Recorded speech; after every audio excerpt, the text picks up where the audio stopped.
So I wanted to make a video to explain to you maybe a two-part video of what alcoholism, what drug addiction, what that really is, how that happens, how it starts, how it stays, why we do it. And the two parts are scientific. Most of you don't know that I have a biology degree. I absolutely love science. And the other part is what it feels like. So the first part today is the scientific part. So there's many different parts of our brain. And one part that you probably have heard of before is the prefrontal cortex, rationalization of things, making decisions. But the midbrain,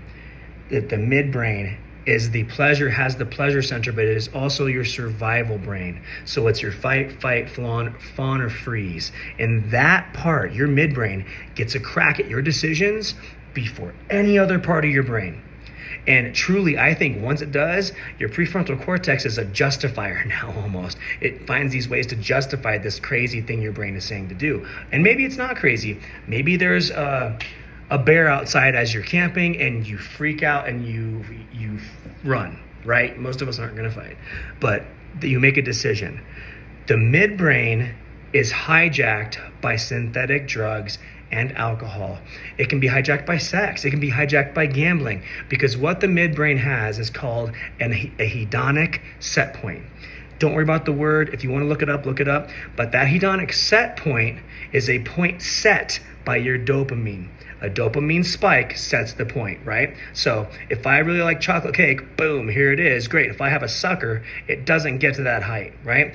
The new set point is chocolate cake. Now, since it's your midbrain and it's fight, flight, fawn, or freeze, anytime you feel stress in those areas or stress at all, it could be positive stress. It could be getting married. Any stress, your brain, your midbrain tells you this, do this. This is that dopamine we need to get to deal with this. And I think eating is I think sex is 80%. These may be backwards. I think sex is 80%. Food is 100%. Maybe it's flipped. But a cigarette, nicotine is 150%. And the rest of the drugs are way up there. So anytime an addict, alcoholic, whatever, sex addict, gambling, somebody who's a gambler, anytime they get to stress, it tells them first, it gets the first crack at the decision, do this. This would make it better. And most of you, I bet all of you know what I'm talking about. If you had the most stressful week of your life, what's the first thing you would think to do? Some of you have had a lot of therapy, and some of you have never had any of those things. So it could be, I take a walk. It could totally be that. But for most of us, with billboards, with liquor on every corner, with drugs everywhere in Denver, with the crazy party scene, with the way kids grow up now at freaking all these high schools. I'm just going to use Denver because that's all I know. The amount and when they are exposed to drugs is insane. So their set points are way different coming up now. But what happens is you don't have the choice. You don't have the choice. It tells you right now, that's what I need, right? And if it's the pleasure center, hedonic center, and it's your midbrain, that's your survival brain, and it gets the first crack at it, you don't really have a choice. Unless you've gone through cognitive behavioral therapy or dialectical behavioral therapy, you haven't had the practice to make that decision, to take that 30 seconds to say, okay, what is my emotion right now? Okay, is that real? Okay, it's actually not real. I'm going to respond to it differently, rather than emotion, pain, drugs, emotion, pain, drink, emotion, pain, porn, whatever it is. So in this part of it, I want you to try to understand, without being forceful, that they don't have a choice. We don't have the choice. If you haven't been educated, if you have no idea, 11% of all alcoholics and drug addicts get to go to rehab. 11%. And out of the 11%, tons of people still relapse. It's not part of recovery, but it is part of addiction and alcoholism. You don't have the choice once the hook is in. And the thing is, peer pressure. Everybody's doing it. I just thought I'd try it. That's innocent. I just thought I would try it. People were doing ecstasy at Bread Rocks for a freaking zoo concert, and I tried it. It could be it's on every damn commercial and billboard and corner in America. It could be that every single movie you see, whether someone's celebrating, crying, just normal, they're drinking. It could be just that. It's everything you see. When I grew up in the 80s, everybody's parents drank. My house was here. There was an alley here, and the bar back door was here. I would go through there to find my dad. And it's not his fault. Everybody was in there drinking after work.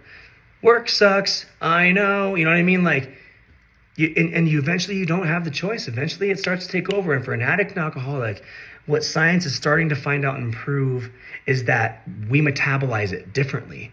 That we have an allergy to it that makes our body need more.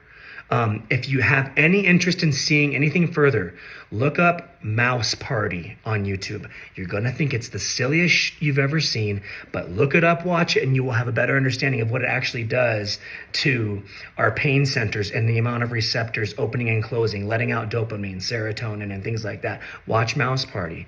But this first part is to explain to you, honestly, how I got free of all the guilt and all the shame. Because when I found out that, hey, man, when I came out here, I had some younger friends. And that we went to concerts, we did all kinds of things, and they did that stuff like pros. I had never done that stuff before, and it affected me differently. And I wish I had never tried it, but I'm going to be honest with you, and this is the end of the video. I think that addiction kills most of us.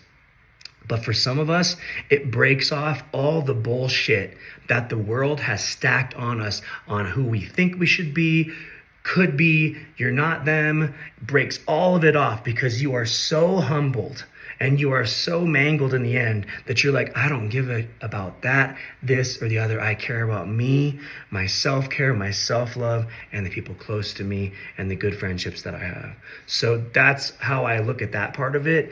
Does it hurt? Like hell. Hurts like hell. But that this whole thing is about the science of it, and that's what it is. And if you don't believe me, take a look at it.